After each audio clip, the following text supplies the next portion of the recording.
Hello student, I am Vishnu Kanti, your SST teacher. Today I will teach SST 10th class की SST का ये video आप लोगों के लिए बहुत ही हेल्पफुल रहने वाला है, चूँकि आपके एग्जाम आने वाले हैं। स्टूडेंट, आपके एग्जाम को ध्यान में रखते हुए हमने कुछ क्वेश्चनों को इसमें मेंशन किया है जो आपके एग्जाम के लिए बहुत ही हेल्पफुल रहने वाले हैं। बच्चों, चलिए हम बिना टाइम वेस्ट किए इस वीडियो को स्टार्ट करते हैं। इससे पहले आपसे निवेदन है कि अगर आप वीडियो को देख रहे हैं, वीडियो के क्वेश्चन आपको समझ में आ रहे हैं, तो वीडियो को एक लाइक जरूर करिएगा और वीडियो को अपने तक ही सीमित मत रखिए। और स्टूडेंट जो आपके साथ पढ़ने वाले हैं, जिन्हें आप जानते हैं, जिनका नंबर आपके पास है, उन तक इस वीडियो को शेयर भी करिएगा, ताकि आपके साथ साथ आपके दोस्त जो पढ़ने वाले हैं उन तक ये वीडियो पहुंचे और वो भी इस वीडियो का लाभ उठा पाए। ओके बच्चों, चलिए स्टार्ट करते हैं। बच्चों, पहला क्वेश्चन है आपके लिए, हरित क्रांति से आप क्या समझते हैं? स्टूडेंट, हरित क्रांति क्या होती है? हरित मीन्स खाद्यान्न फसलें, क्रांति मीन्स आवश्यकता से अधिक वस्तुओं का उत्पादन करना, जिसे हम हरित क्रांति कहते हैं। सबसे पहले हरित क्रांति 1960 में स्टार्ट की गई थी। नॉर्मन ई बोरलॉग, जो अमेरिका के प्रसिद्ध वैज्ञानिक हैं, इन्होंने स्टार्ट किया था। स्टूडेंट, ये प्रसिद्ध वैज्ञानिक अमेरिका के हैं। इन्होंने 1960 में 1960 में सबसे पहले आधुनिक बीजों का, नए बीजों का प्रयोग किया और सबसे पहले गेहूं पे इन्होंने प्रयोग किया था। गेहूं के नए उत्तम बीजों की बुआई करवाई, उसके बाद कीटनाशकों का प्रयोग किया, खाद का प्रयोग किया, उर्वरा शक्ति बढ़ाई और उसके बाद देखा गया कि आवश्यकता से अधिक गेहूं की फसल का उत्पादन हुआ।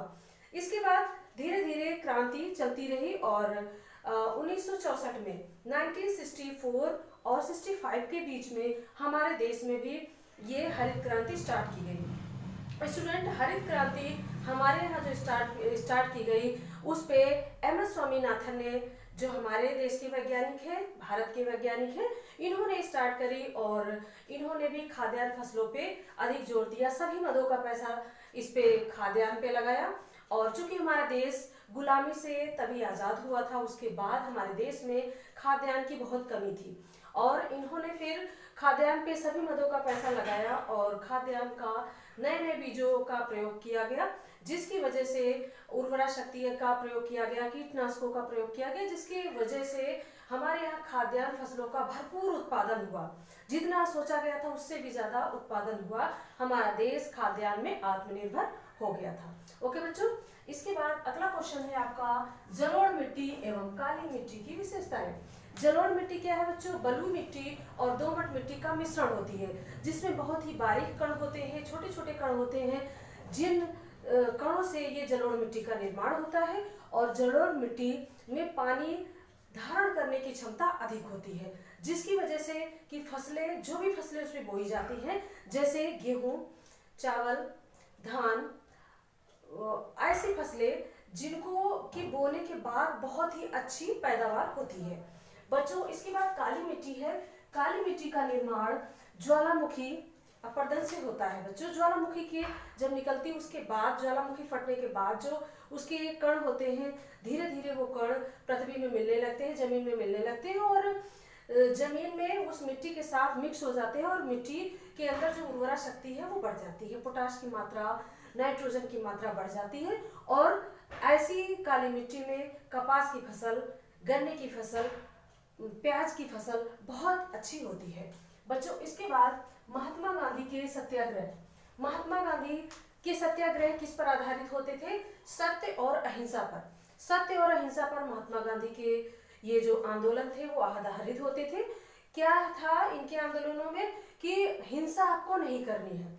अगर आपके मन में, अगर आपके जो आप जिस मांग कर रहे हैं, जिस शब्द की, जिस चीज की आप मांग कर रहे हैं, अगर उसमें सच्चाई है तो आपको विनम्रता पूर्वक अपनी बात रखिए और सरकार को आपकी बात माननी पड़ेगी।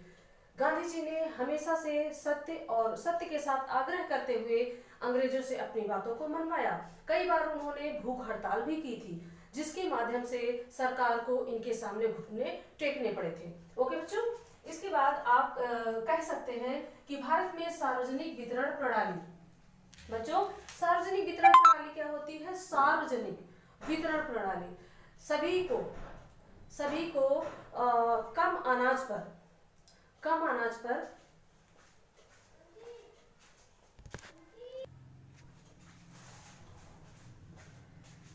बच्चों, अभी मेरे यहाँ कुछ बच्चे दूध लेकर आ गए थे तो मैं लेने से बच्चों देखिए, इसके बाद आप लोगों का ये मैंने बताया आपको भारत में सार्वजनिक वितरण प्रणाली की कमियां क्या है। सार्वजनिक वितरण प्रणाली है क्या बच्चों? सरकार उचित रेट पर किसानों से अनाज वसूल खरीद लेती है और उसके बाद उस अनाज को सब्सिडी लगा करके कम रेट पर जो गरीब किसान है उनको वो मुहैया कराती है। तो ऐसे में जहां जहां पे गरीब लोग रहते हैं, जहां अकाल जैसी स्थिति पड़ जाती है या कोई जैसे कोरोना की स्थिति आ गई थी, तो ऐसे में जहां पर खाद्यान्न की कमी होती है तो वहां पर सरकार अपनी दुकान खोलती है और सरकार ने ऐसे देश में बहुत सारी दुकानों को खोल रखा है और वहां पर कम रेट पर किसानों को या गरीब लोगों को अनाज उपलब्ध कराती है। इस पे गेहूं और चावल विशेष रूप से दिया जाता है। कई बार इस पे दाल भी आपको वितरित की जाती है और चीनी भी मिलती है, केरोसिन भी दिया जाता है। तो कई बार ऐसा होता है कि इस पे जो उचित व्यक्ति को जिसको मिलना चाहिए उसको ये खाद्यान्न नहीं मिलता और जिसे नहीं मिलना चाहिए यानी जो अयोग्य, जो इसके अंतर्गत नहीं आते, गरीबी रेखा से नीचे जो नहीं आते, उनको ये राशन मिलता है। तो ऐसे में कुछ कमियां हैं जिसकी वजह से कि ये चीजें होती, जैसे भ्रष्टाचार जिसको नहीं मिलना चाहिए चीज उसको मिल जाती है और जिसको मिलना चाहिए, जो भूखे हैं, जो गरीब है, जो मजदूर है, जो किसान है, जिनके पास कम जमीन है, छोटे छोटे जमीन के टुकड़े हैं, ऐसे लोगों को ये सरकार देती है, सरकार उनकी हेल्प करती है।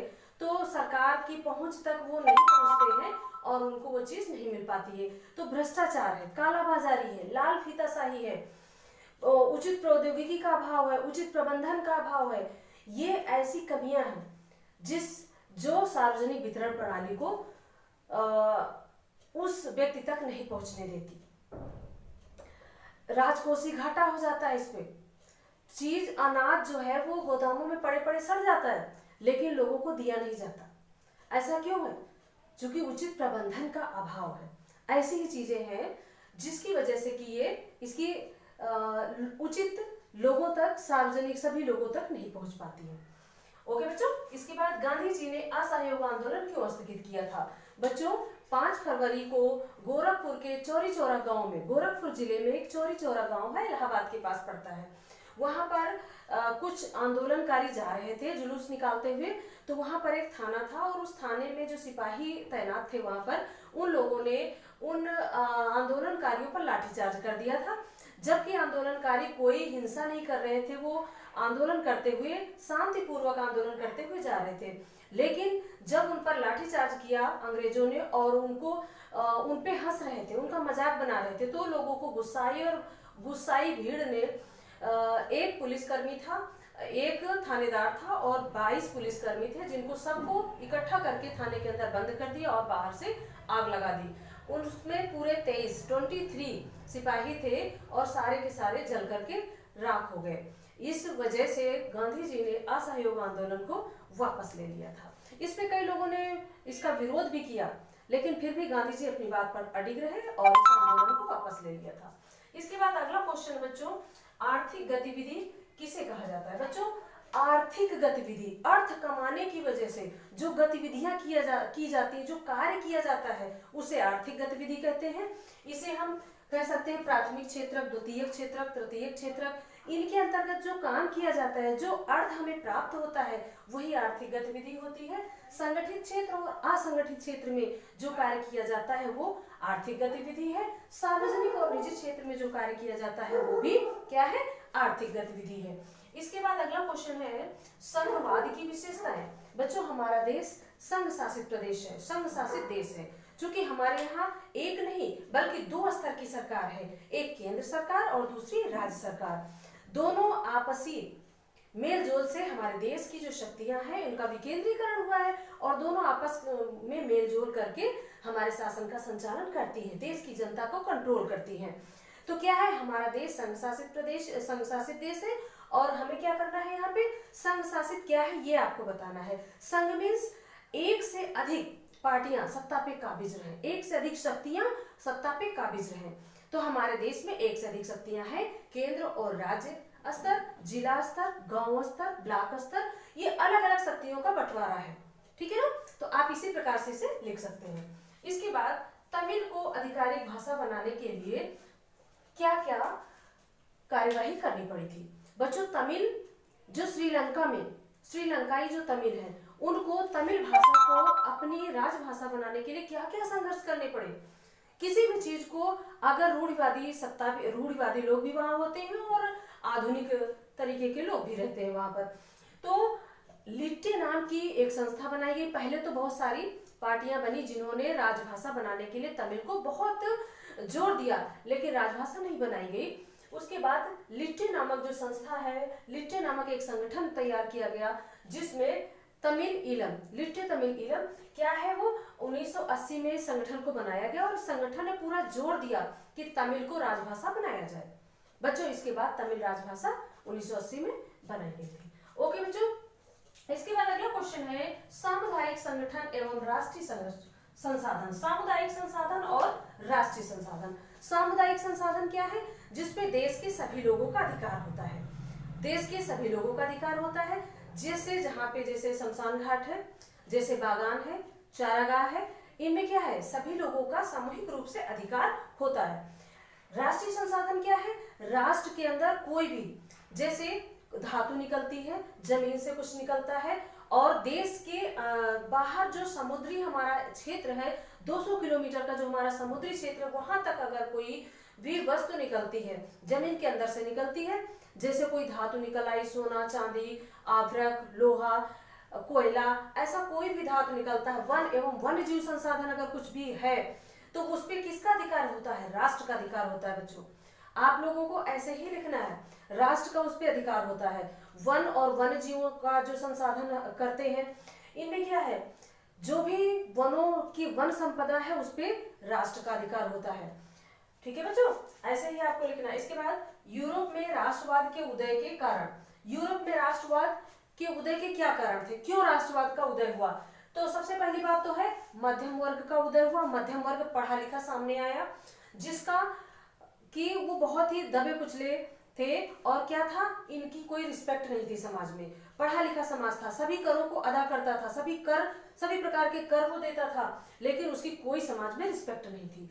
कोई भी निर्णय अगर लिया जाता था, कोई संविधान लागू किया जाता था, तो इसमें मध्यम वर्ग से कोई नहीं पूछता था। मध्यम वर्ग को संविधान सभा में बैठने की अनुमति भी नहीं थी। इसलिए मध्यम वर्ग जो है क्रांति करने पे आगे आया।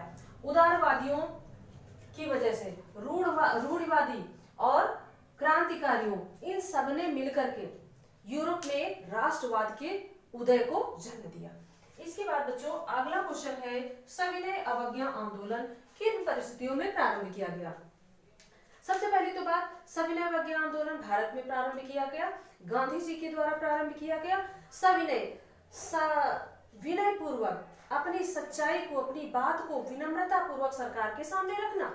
लेकिन सरकार ने बहुत सारे तरीके से, बहुत सारे हथकंडों से हमारे जो लोग उनके सामने विनम्रता पूर्वक विनती कर रहे थे, चीजों को डिमांड कर रहे थे, उनको नहीं माना और उसको दबाने की, समाप्त करने की कोशिश की। इसी में शुरुआत कहां से हुई? 6 मार्च दांडी नामक स्थान से 6 मार्च 1930 में यह यात्रा शुरू की गई, और दांडी से शुरू होकर के समुद्र के किनारे गए, और महात्मा गांधी ने हजारों लोग इनके साथ में पीछे चले। 72 लोग शुरुआत में थे, उसके बाद आगे जैसे जैसे वो गांव आगे मिलते गए, लोग उनके साथ जुड़ते चले गए, और समुद्र के किनारे पहुंचकर मुट्ठी भर नमक उठा करके गांधी जी ने वहीं से शपथ ली कि हम नमक पर टैक्स नहीं देंगे, और नमक के कानून को तोड़ा था वहीं पर। इसके बाद दांडी मार्च शुरू होता है, सविनय अवज्ञा आंदोलन शुरू होता है।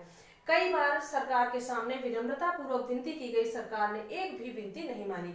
इसके बाद क्या होता है? द्वितीय गोलमेज सम्मेलन होना था, जिसमें उस समय के वायसराय लॉर्ड इरविन थे, और उन्होंने गांधी जी को बुलाया, गांधी जी से विचार विमर्श किया, और गांधी जी गोलमेज सम्मेलन में भाग लेने के लिए तैयार हो गए। और जब गोलमेज सम्मेलन में भाग लेने के लिए गांधी जी इंग्लैंड गए, और उसके बाद जब वहां पर उन्होंने अपनी मांगों को रखा, गांधी जी ने इंग्लैंड सरकार के सामने अपनी मांगों को रखा तो गांधी जी की कोई भी मांग वहां पर स्वीकार नहीं की गई। इस वजह से गांधी जी जैसे ही वहां से वापस आए, सितंबर से लेकर के 4 सितंबर को गए थे और नवंबर में वापस आए, दिसंबर में पुनः 4 दिसंबर को वापस आए और 4 दिसंबर से पुनः इन्होंने आंदोलन, सविनय अवज्ञा आंदोलन पुनः शुरू कर दिया।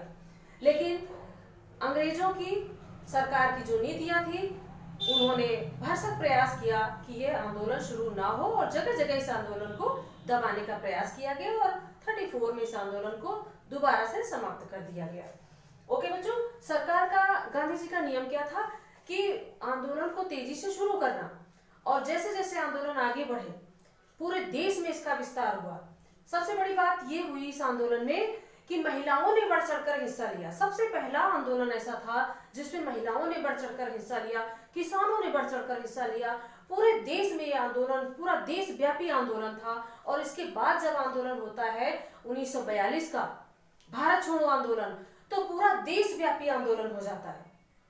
असहयोग आंदोलन तो चला था, लेकिन असहयोग आंदोलन इतना देशव्यापी नहीं था जितना कि सविनय अवज्ञा आंदोलन था। और सविनय अवज्ञा आंदोलन से भी बड़ा आंदोलन था कोई तो भारत छोड़ो आंदोलन। ओके बच्चों, भारत छोड़ो आंदोलन 1942 में जो चला था, उसपे भी सरकार की नीतियां तो यही रहा करती थी कि कैसे भी इस आंदोलन को दबाया जाए ताकि हमारे देश का जो किसान है, देश की जो जनता है, वो हमसे डरे। ताकत का प्रयोग करते थे, गोली बारूद का प्रयोग करते थे।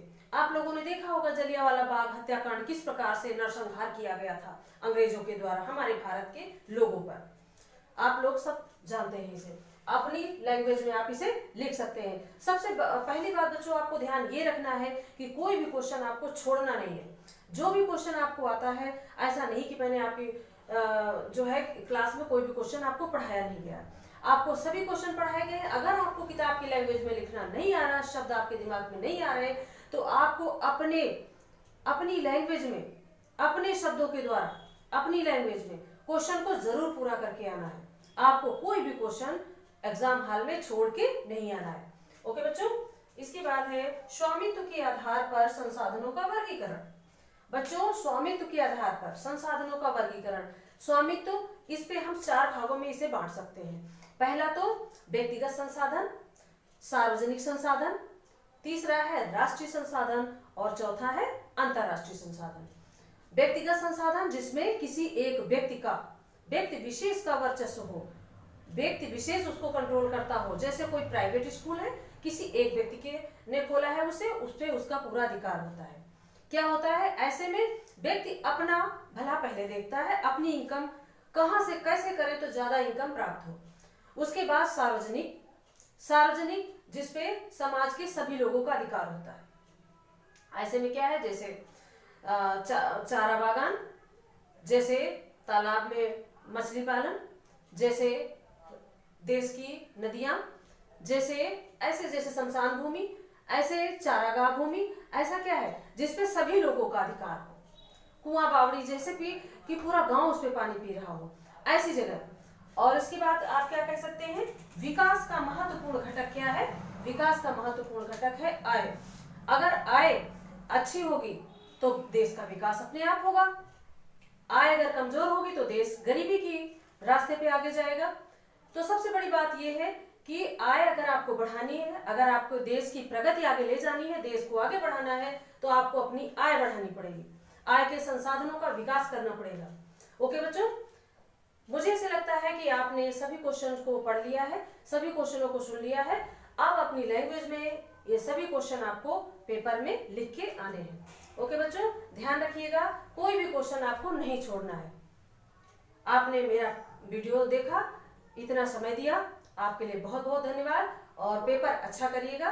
Best of luck. Thank you very much.